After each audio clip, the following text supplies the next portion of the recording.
सूरत में 4 करोड़ रुपए का जमीन घोटाला शिकायत करता पीयूष भाई को विदेश रहने वाले असली मालिकों से जमीन दिलाने के नाम पर ठगा गया। यश बैंक में खोले गए बोगस अकाउंट।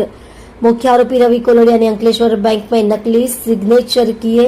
और चेक से मिले पैसे का इस्तेमाल पर्सनल इस्तेमाल के लिए किया। पुलिस ने मुख्य आरोपी और बैंक कर्मचारियों के बीच लिंक के तौर पर बोगस अकाउंट खोलने वाले असमत खान को गिरफ्तार किया। बैंक कर्मचारियों की गिरफ्तारी के बाद अब सूरत पुलिस ने इस पूरे रैकेट के दूसरे सदस्यों को पकड़ने के लिए जांच तेज कर दी है। आप देख रहे हो MPS 24 live news channel Parasmal Prajapati के साथ। સુરત શહેર અનેક ક્ષેત્રોમાં ખૂબ જ ઝડપથી પ્રગતિ કરી રહ્યું છે અને એ ક્ષેત્રો પૈકી એક છે રિયલ એસ્ટેટ કે જેમાં ખૂબ જ ઝડપથી સમગ્ર શહેરમાં કન્સ્ટ્રક્શન અને જમીન લે વેચનો વ્યવસાય પણ ખૂબ જ ઝડપથી પ્રગતિ કરી રહ્યો છે અને આ જ વ્યવસાયમાં ઘણી વખત ઘણા એવા તત્વો કે જે પોતે અન્ય લોકોને ખોટી રીતે પ્રોપર્ટી અપાવવા માટેનો વિશ્વાસ આપી અને તેઓ સાથે વિશ્વાસઘાતની છેતરપિંડી કરતા હોય છે। એવા જ એક બનાવમાં ફરિયાદી શ્રી પિયુષભાઈ સાથે રવિ કોલડિયા નામના આરોપીએ તેમને જમીન અપાવી દેશે એવો વિશ્વાસ આપી અને આ જે જમીન હતી એ ફોરેનમાં વસવાટ કરતા લોકોની હતી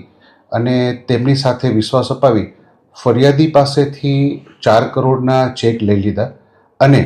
જે મુખ્ય મૂળ માલિક હતા તેમના નામના ખોટા યસ બેંકમાં અંકલેશ્વર ખાતે ખાતા ખોલાવી અને એ ખાતામાં ફરિયાદી દ્વારા આપવામાં આવેલા ચેક જમા કરાવી અને પૈસા પોતે પોતાના અંગત ઉપયોગમાં લઈ લીધેલા, જે અનુસંધાને ગુનો દાખલ કરેલ હાલમાં બેંકના કર્મચારીઓની પણ ધરપકડ કરેલ છે અને આરોપી રવિ કોલડિયા અને બેંકના કર્મચારીઓ વચ્ચે જે વ્યક્તિએ પોતે ગુનેગાર તરીકેની ભૂમિકા ભજવેલી છે એવા જ એક આરોપી અસમત ખાનની પણ ધરપકડ કરવામાં આવેલ છે। આ આરોપીનો રોલ એવો હતો કે એણે રવિ કોલડિયા અને બેંકના કર્મચારીઓ સાથે એકબીજાનો પરિચય કરાવી